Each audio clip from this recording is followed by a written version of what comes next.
Peace Report. I'm Amy Goodman with Juan Gonzalez. We turn now to Syria, where a teenage boy who was tortured and killed allegedly by state security forces has emerged as a powerful symbol in protest against the rule of President Bashar al-Assad. Hamza al-Khatib was arrested during a protest in Sayda, 6 miles east of Daraa, on April 29th, and his body was returned to his family on May 24th, horribly mutilated. Secretary of State Hillary Clinton says al-Khatib's case reveals the impasse between the government and the Syrian people. With respect to Syria, I, too, was very concerned by the reports about the young boy. In fact, I think what that symbolizes for many Syrians is the total collapse of any effort by the Syrian government to work with and listen to their own people. Human Rights Watch says the ongoing crackdown against pro-democracy protesters may qualify as crimes against humanity. More than 1,000 civilians have been killed by security forces and 10,000 people detained since demonstrations first erupted in mid-March. Journalists have also faced state harassment and violence. Al Jazeera correspondent Dorothy Parvaz disappeared for 19 days after she flew into Damascus to cover the uprising at the end of April. She was jailed in Syria for 3 days before being deported to Iran, where she was held for another 16 days, then finally released and returned to Doha, Qatar.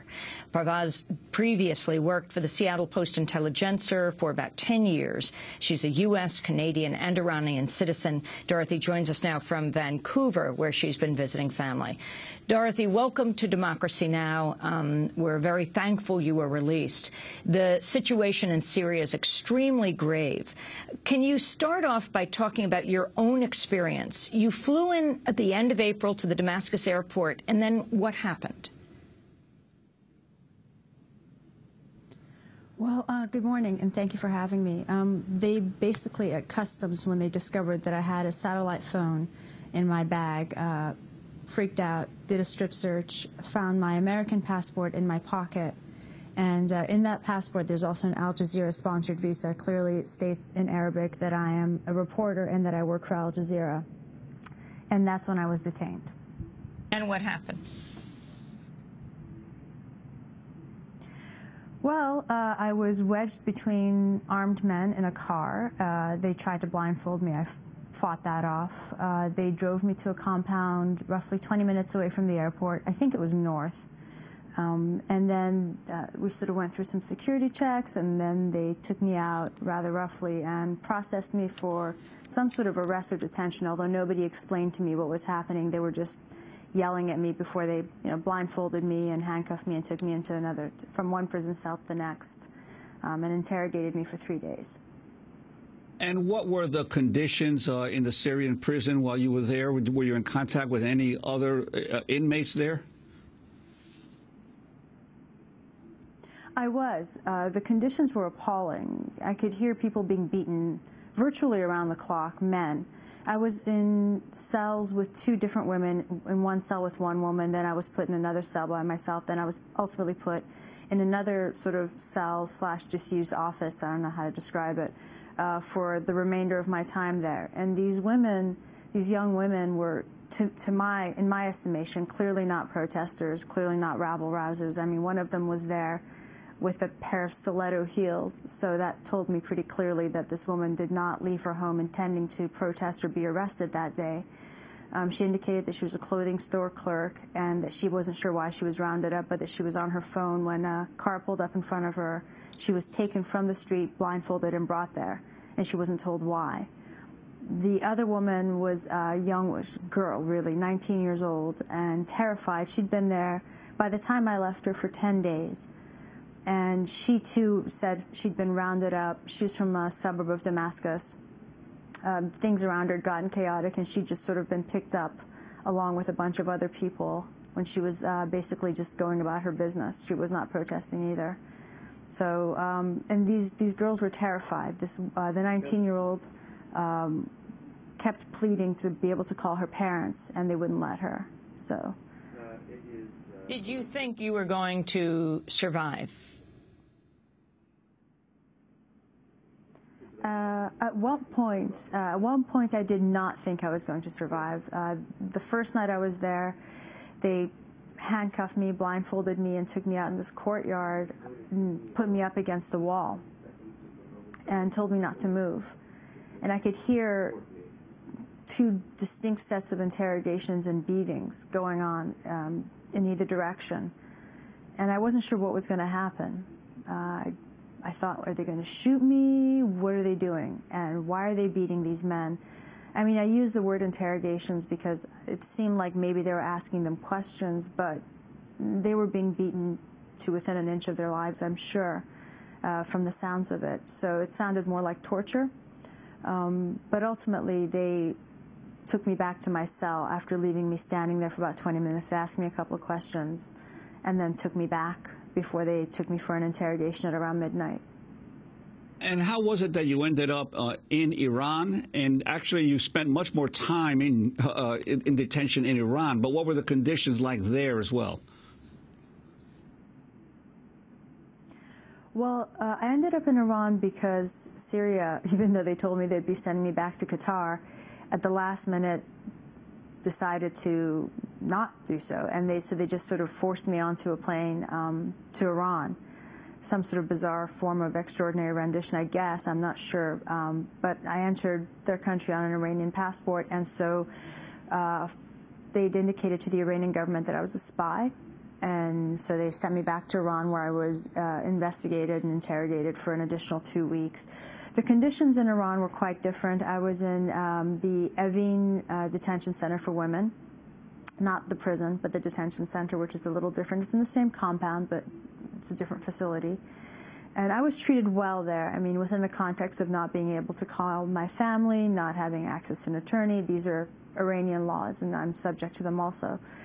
So, but I was treated relatively well. Nobody raised their voice to me. Nobody beat me. I didn't hear anybody being beaten. And I was provided with clean accommodations and food for just over 2 weeks, I guess, yeah. And what kind of questions were asked of you? Were you interrogated in Syria and also in Iran? Right. In Syria, they were completely initially baffled by what I was doing there. But once they determined that I was, in fact, not a spy and an Al Jazeera reporter, they were just wondering what I wanted to report on. And most of the interrogation really had more to do with the interrogator lecturing me on the issues surrounding reporting in Syria and how Al Jazeera was basically on par with human rights groups and causing problems for the country, that nothing really was happening. But, you know, at the same time, he's saying that, you know, we're making a big deal out of nothing there, that this is just a minority of people protesting and that most of the country is happy and they don't want change. He's also telling me that they've been so busy with interrogations and so overflowing with people coming into their detention centers that he has to interrogate me in this, you know, bizarre little room that's kind of like part, you know, kind of food storage, part dorm. And it's not really meant to be an office. So it seems to me like they're trying to have it both ways there. But most of his questions had more to do with journalism than anything else. And of course, a lot of questions about my life in terms of trying to determine my identity. And after they told me that they believed that I was not a spy and that I am a journalist for Al Jazeera, and they gave me a large list of points they wanted me to raise with my employer, they sent me to Iran as a spy. And in Iran, all of the questions basically had to do with establishing my identity, who I am, who I work for, and, you know, trying to determine whether or not I'm a U.S. spy. What points did they want you to raise with Al Jazeera in Syria?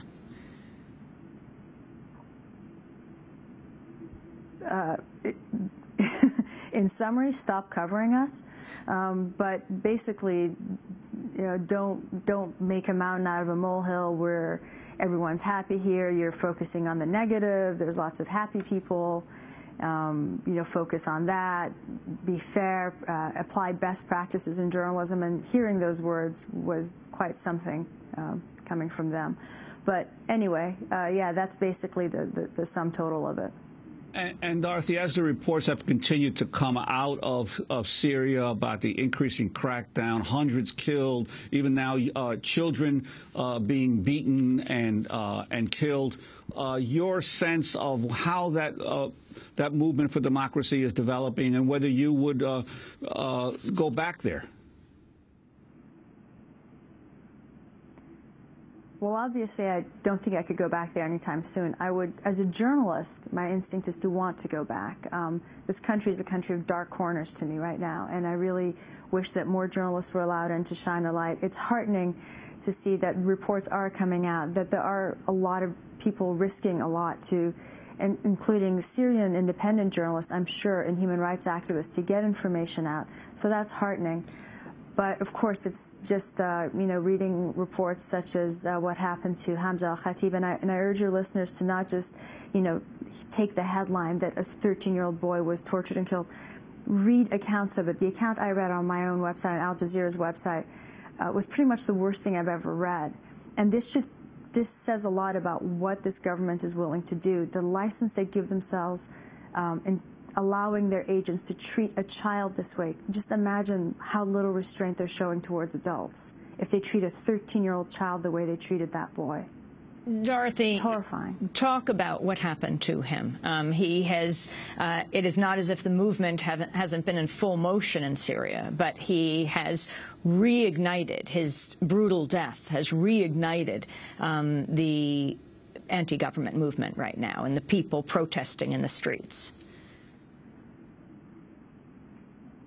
Right. I mean, it's understandable that people would be furious about this. They arrested this child the same day, actually, that I was detained, and they beat him and tortured him and mutilated him and cut off body parts. The description of what happened to this child is so graphic and so uniquely horrifying, and just as horrible is the contrast to how lovely a child he seemed to be. Like, there's descriptions of him as a living human being, as part of a family, as this caring human being growing up and being curious about the world around him. And this is what happened to him. His father apparently fainted when he looked at his body. His mother was only allowed to look at his face, but his father just passed out. So I'm not surprised that he's sort of galvanizing a movement and solidifying anger towards the government, because this is just a new low, I think. So what are your plans now, Dorothy? You were working for Al Jazeera before that when the Seattle Post-Intelligencer was functioning, was a newspaper. You were working for them for 10 years. Are you going to continue to work for Al Jazeera now? Absolutely, yeah. As soon as my time off is done and I'm done visiting my family, I plan on going back to Qatar and continuing to work. Absolutely. And do you have plans on where you're headed next? Well, no, I have to sort that out with my bosses, but no, I have no plans as of yet. Why have you decided to continue? It's what I do. I mean, journalists were sort of these, with these creatures of habit, and I can't imagine what else I would do. I mean, anybody who thinks we just do this for a paycheck needs to, get their heads checked, because I could fold sweaters at the Gap just as easily, frankly, and probably be far less stressed out. But it's what we do. We engage with the world around us. I'm curious just like any other journalist is, and I can't imagine suddenly taking leave of that curiosity and wanting to be engaged with the world around me just because I had a rough experience. That's not going to stop me. Well, Dorothy Parvaz, I want to thank you very much. Correspondent for Al Jazeera English, held for 19 days, 3 days of that in Syria when she flew into Damascus to cover the uprising, and then deported to Iran, where she was held for 16 days, now speaking to us from Vancouver. Thanks so much for being there, and we're glad that we can talk to you in freedom. Dorothy Parvaz. This is Democracy Now!, democracynow.org, The War and Peace Report.